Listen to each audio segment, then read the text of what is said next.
ধরেন আপনি যদি কোনো কাজ করতে যান, আপনাকে এই রকমভাবে প্রস্তুতি নিতে হবে, যত কঠিনই হোক না কেন আপনাকে কিন্তু কাজটা সম্পূর্ণ করতেই হবে। তাহলেই কিন্তু আপনি সফলতা পাবেন। আমার কাছে সফলতা মানে বিশালতা নয়, আমার কাছে সফলতা মানে আমি কিছু একটা করতে পেরেছি এবং কিছু একটা করছি, এটাই আমার কাছে সফলতা। হ্যালো এভরিওয়ান, আসসালামু আলাইকুম, welcome back to my new video. সবার কি অবস্থা, কেমন আছেন? আশা করছি সবাই অনেক বেশি ভালো আছেন। আলহামদুলিল্লাহ আমিও ভালো আছি। আর ভালো আছি বলেই আবার নতুন একটি ভিডিও নিয়ে চলে আসলাম। আশা করছি সম্পূর্ণ ভিডিওটি জুড়ে থাকবেন। ভিডিওটি দেখলে হয়তোবা আপনাদের অনেকের অনেক উপকার হতে পারে। আপনারা তো দেখেছেন আমি অনেক কিছু নিয়ে ভিডিও করেছি, বাচ্চাদের ফ্রক, বাচ্চাদের গোল জামা, বড়দের গোল জামা, বড়দের থ্রি পিস, অনেক কিছু নিয়ে করেছি। আমি কিন্তু অনেক কিছু নিয়ে আরও আগেও কাজ করেছি, যেমন ধরেন আলমারির পর্দা, তারপর কোরআন শরীফের গিলাফ। তো আজকে যেটা করছি এটা কিন্তু আমি সত্যি প্রথমবারের জন্য করছি। আজকে আমি নকশি কাঁথার উপরে ডিজাইন করব। আমি কিন্তু এই ডিজাইনটা কোনো ইউটিউব বা কোথা থেকে দেখে করিনি, তবে হ্যাঁ একটু তো আইডিয়া নিয়েছি। একটু আইডিয়া নিয়ে তারপর আমি এই ডিজাইনটা করেছি। তার আগে আপনাদেরকে একটু দেখাই, এই যে এটা হচ্ছে আমার কন্যা, আমার রাজকন্যা। কত চিকন আমার রাজকন্যার হাত, তাই না? আর এই যে দেখেন আমার রাজকন্যা আমাকে মেহেন্দি পরিয়ে দিয়েছে। আলহামদুলিল্লাহ, আমার আর কোনো কষ্ট নেই। আমার কন্যা আমাকে এখন থেকে মেহেন্দি পরিয়ে দিবে। আমি কিন্তু এখানে কাঁথার যে কাপড়টা, ওই কাপড়টা নিয়েছি। আপনারা যে কোনো কাপড়ের দোকানে পেয়ে যাবেন এই কাঁথার কাপড়টা। তো আমি কিন্তু এই কাঁথাটা নিজে মানে পাতিনি, কারণ আমি কাঁথা পাততে পারি না। তাছাড়া এখানে ওই রকম কোনো জায়গাও নেই কাঁথা পাতার জন্য। তো যখন গ্রামে গিয়েছিলাম তখন এই কাঁথাটা আমি পেতে নিয়ে এসেছি। আমার একজন মানে পাশের কাকি হয়, সে আমাকে কাঁথাটা মানে পেতে একেবারে সাইজে মানে সেলাই করে দিয়েছে। তারপর এই যে আর্ট ডিজাইনটা যে এটা আমি করেছি, এটা আমি মেপে মেপে আগে ঘর করে নিয়েছি। কারণ আমি যদিও ইউটিউব থেকে ডিজাইনটা নিইনি, তবে কাঁথার অনেক ডিজাইন দেখেছি, সেখান থেকে আর কি মিলে মিশে একাকার করে তারপরে এই ডিজাইনটা আমি বের করেছি। আর আপনাদের কিন্তু আমি আগেও বলেছি যে মানে ছোট্ট একটা জামা বা থ্রি পিস সেটাতেও কিন্তু আমি আর্ট খুব কমই করি।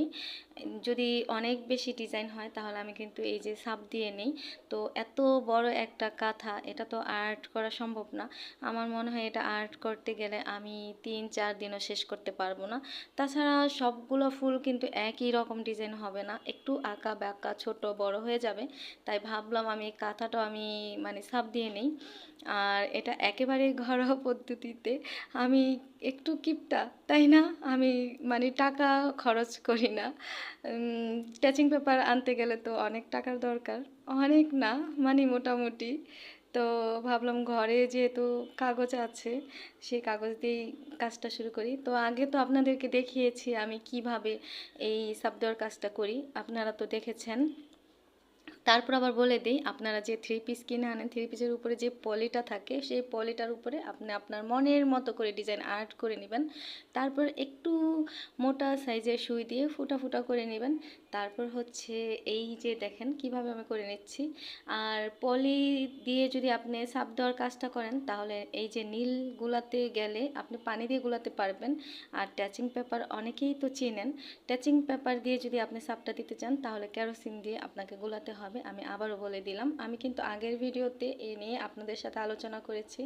তো এই যে দেখেন প্রথমবার কিন্তু ছাপটা একেবারে সুন্দর হয়নি, কারণ একটু বেশি ঘন হয়ে গিয়েছিল। আপনাদেরকে যে শুরুতে দেখালাম গোলাটা, ওইটা ঘন হয়ে গিয়েছিল। তারপরে আমি আরেকটু পানি দিয়ে তারপর এই যে দেখেন এখন ছাপ দেওয়ার কাজটা করে নিচ্ছি। আমি যে শুরুতে কথাটা বললাম যে আপনি কোনো কাজ করতে গেলে আপনাকে সব রকমের প্রিপারেশন নিতে হবে, না বলে কোনো শব্দ থাকতে পারবে না। আমি কেন বলেছি বলেন তো? এই যে কাঁথা, এত বড় একটা বিশাল কাঁথা আমি আজকে ছাপ দেওয়ার কাজ করছি। তবে আমি একটুখানি সেলাই করব, এত বড় কাঁথাটা যদি আমি সেলাই করতে যাই তাহলে তো আমার অন্য সব কাজগুলো পড়ে থাকবে। তবে যদি অন্য কাজগুলো না থাকতো তাহলে তো আমি সেলাই করতে পারতাম, তবে এটা আমি একজনকে দিয়ে সেলাই করব। আমার আমার গ্রামের বাড়িতে আমি কথা বলে এসেছি, সেখানেই দিয়ে আসব। আব্বু যখন যাবে আব্বুর কাছে দিয়ে দিব সুতা, তারপর কাঁথা। আর আমার কাছে আর কি না বলে কোনো কিছু নাই।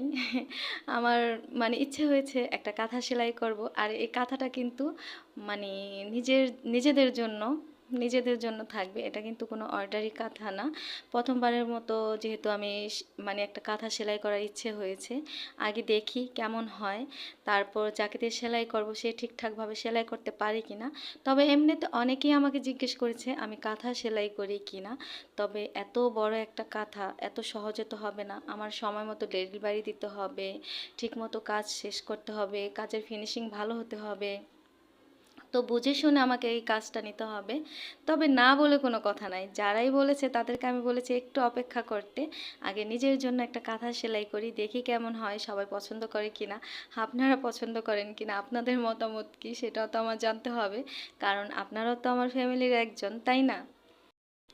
আর সব থেকে বড় কথা হলো, যেহেতু এই কাজটাকে আমি প্রফেশনালভাবে নিচ্ছি, আমি চাইছি যে লাইফে কিছু একটা করব, সে জায়গায় আমার তো সব কিছুই করতে হবে। কাস্টমার যেমন চাইবে, যেটা চাইবে আমার যথাসম্ভব ওইটাই দিতে হবে। কারণ সে তো আমার থেকে শুধু একটা কাঁথা নেবে না, কাঁথা নেওয়ার পর ভালো লাগলে সে আমার কাছ থেকে আরও অনেক কিছু নেবে। এইভাবেই কাজ করতে হবে। কোনো কাজে না বলার কোনো অপশন রাখা যাবে না। যদি কিছু একটা করতে চান আপনিও বা আমি, আমাদের সবাইকে, তো আপনারা কিন্তু অবশ্যই কমেন্টের মাধ্যমে জানিয়ে দিবেন ডিজাইনটা কেমন হয়েছে। আর সেলাই করার পর তো অবশ্যই আমি আপনাদের সাথে শেয়ার করব। একটা বা দুইটা ফুল আমি নিজে সেলাই করব, তারপর যাকে দিয়ে সেলাই করব তার কাছে পাঠাবো। কারণ আমাকে তো দেখাই দিতে হবে কিভাবে আমি সেলাইটা করব। সেই আগের মতো শুরু হয়ে গেছে, আমার কথা কিন্তু শেষ হয়নি। তবে ভিডিও একেবারেই শেষে, কি করব, বিদায় তো নিতেই হবে। তবে এ পর্যন্ত যারা ভিডিওটি দেখছেন একটি লাইক দেননি, প্লিজ একটি লাইক দিয়ে দিবেন।